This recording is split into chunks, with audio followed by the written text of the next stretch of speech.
Môre, dis Maandag die 30ste Maart en ek hoop dat die Here vanoggend iets in jou hart wil sit. Ons lees vandag saam met Matteus 21 vers 12 tot 19. En die titel van ons dagstukkie is Blare sonder vrug. Nou stel jou voor, Jesus stap die oggend na Jerusalem toe. Hy is honger. Hy sien 'n vyeboom wat pragtig in die blaar staan.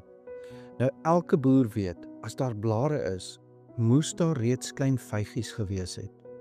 Maar Jesus vind niks, net blare. Hy vervloek daardie boom en dadelik begin dit verdroog. Nou wonder 'n mens, hoekom doen hy dit? Was hy net kwaad? Dis hier waar ons 'n bietjie dieper moet gaan kyk. Daardie boom was 'n lewendige preek, 'n waarskuwing vir wat hy 'n paar minute later sou doen. Wanneer Jesus die tempel daarna instap, sien hy presies dieselfde prentjie as by daardie boom.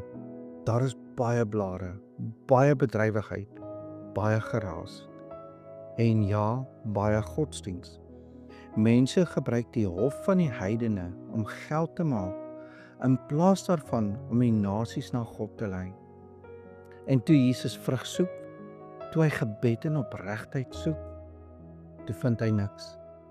Vers 13 sê Jesus met gesag as die eienaar van daai tempel: My huis moet 'n huis van gebed genoem word, maar julle het dit 'n rowersplaas gemaak. Jesus gooi die tafels om. Hy vee die blare van skynheiligheid weg, sodat die hart weer kan asemhaal. Hy tree op soos die profeet Jeremia eeue gelede gewaarsku het in hoofstuk 7 vanaf vers 11, dat God nie sy naam sal laat gebruik as 'n wegsteekplek vir sonde nie. En hier is die murg van vandag se les.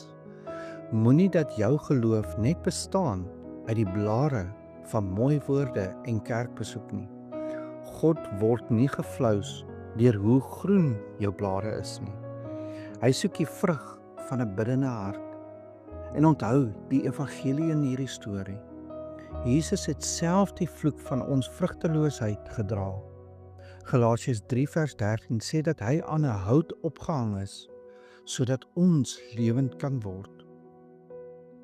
Hy het die oordeel oor die boom gedra, sodat jy en ek weer kan vrug dra uit sy lewe in ons.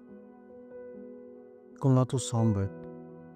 Here onsse God, ons buig voor U as die absolute eienaar van ons lewens. Here, ons bely dat ons dikwels soos daardie boom is, vol blare en mooi vertoon, maar leeg van binne. Here, reinig vandag die tempel van ons harte. Gooi die tafels van besig wees, van gierigheid en van selfsug om. Haal alles weg wat net vir die mense se oë is. Here, maak ons lewens weer 'n huis van gebed, 'n plek waar U vrugte vind wat bly en wat ander mense kan voed. Jesus, dankie dat U die vloek aan die hout vir ons gedra het, sodat ons nou kan lewe. En vergewe asseblief al ons sondes. Ons bid dit in die naam van Jesus Christus, deur die kragtige werking van die Heilige Gees. Amen. En onthou vandag, jy is dalk die Bybel wat iemand vandag moet ontmoet. Jesus het die tafels omgegooi om jou hart terug te kry. As hy vandag deur jou lewe stap, gaan hy vye vind of gaan hy net meer blare sien? Ek hoop jy het 'n geseënde Maandag.